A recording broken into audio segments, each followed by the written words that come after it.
Bismillahirrahmanirrahim. Historia.id.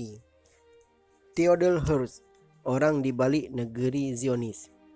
Lewat pamflet Negara Yahudi pada akhir abad ke-19, seorang jurnalis Yahudi meletakkan fondasi untuk negara Yahudi, ditasbihkan sebagai bapa Zionisme modern. Wiener, Austria, 14 Februari 1896. Jurnalis Theodor Herzl menerima 500 dari 3.000 eksemplar pamflet yang baru terbit, Der Judenstaat. Pamflet yang menawarkan ide pembentukan negara Yahudi itu segera tersebar luas dan menuai beragam tanggapan.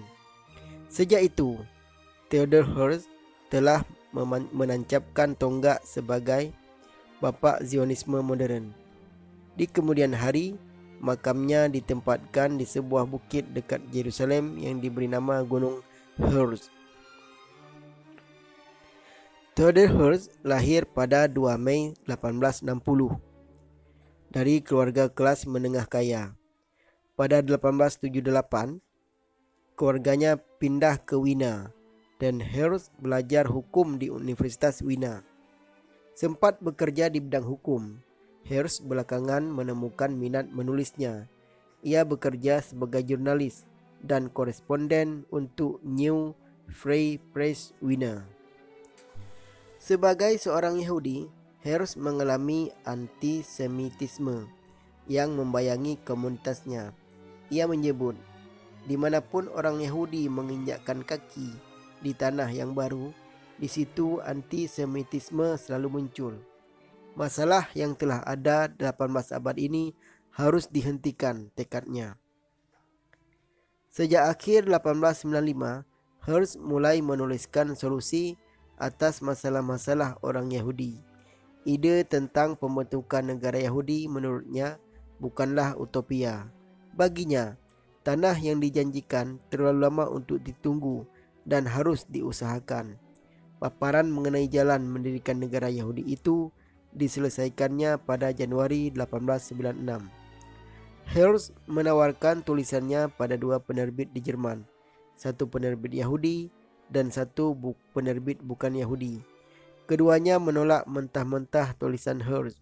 Namun, gagasan Herzl disukai Max Breitensen, penjual buku yang sesekali menerbitkan buku. Karya Herzl pun disepakati untuk diterbitkan. Kontrak ditandatangani. Di menit akhir, Herzl memutuskan untuk memberi judul Der Judenstaat, an at a modern solution of the Jewish question. Dia telah mengubah mimpinya menjadi cetak biru. Pekerjaannya selesai, membiarkan orang lain yang kelak meletakkan batu batanya.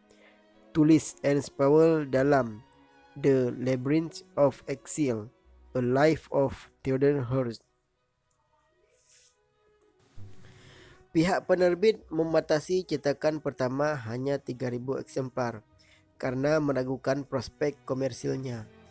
Ide Herzl juga bukan yang pertama, namun Der Judenstaat segera tersebar, mendapat pujian serta kontroversi dan menjadi salah satu karya penting bagi sejarah Yahudi.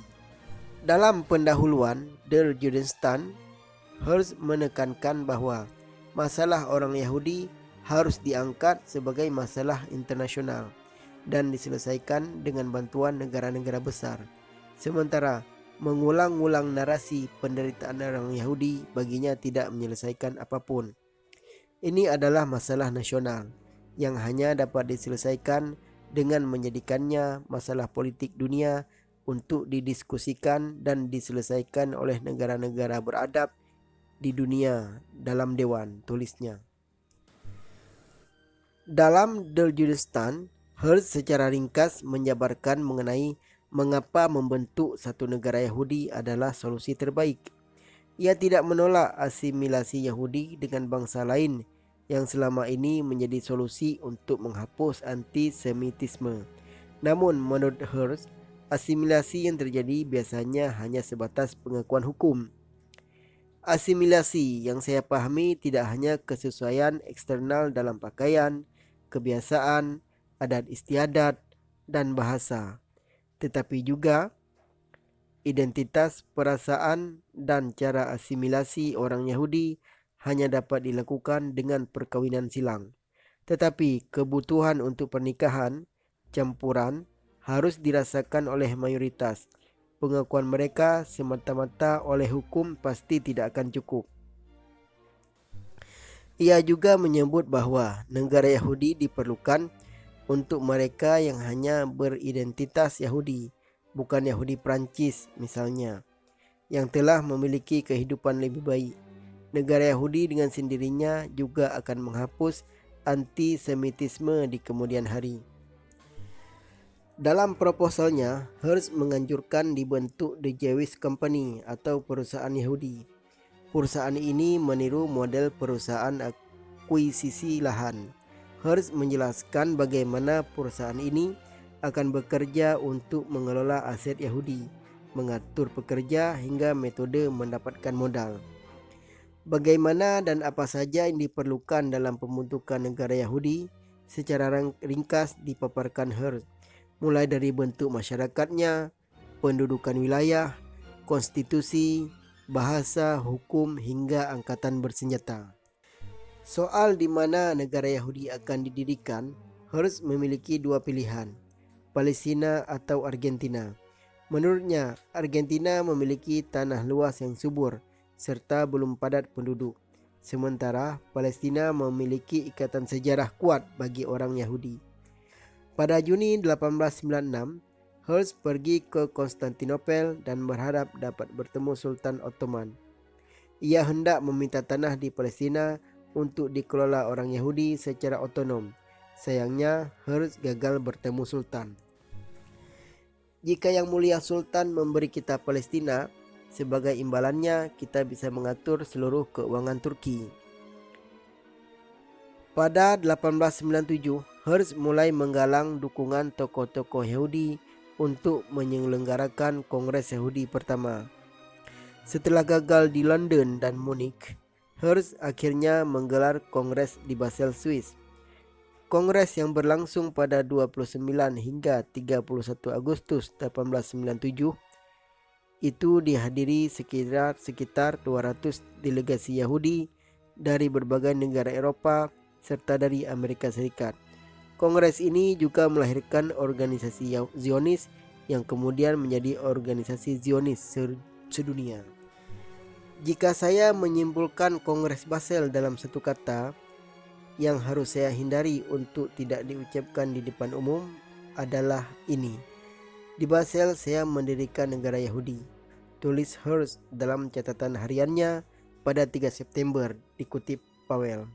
Herzl melanjutkan, jika saya mengatakan ini dengan lantang hari ini, semua orang akan menertawakan saya. Mungkin dalam 5 tahun, tapi yang pasti dalam 50 tahun semua orang akan setuju. Negara Yahudi yang diimpikan Herzl memang tidak berdiri 5 tahun kemudian, tapi prediksinya nyaris sempurna. 50 tahun 6 bulan negara Yahudi itu berdiri dengan diproklamirkannya Israel pada 14 Mei 1948.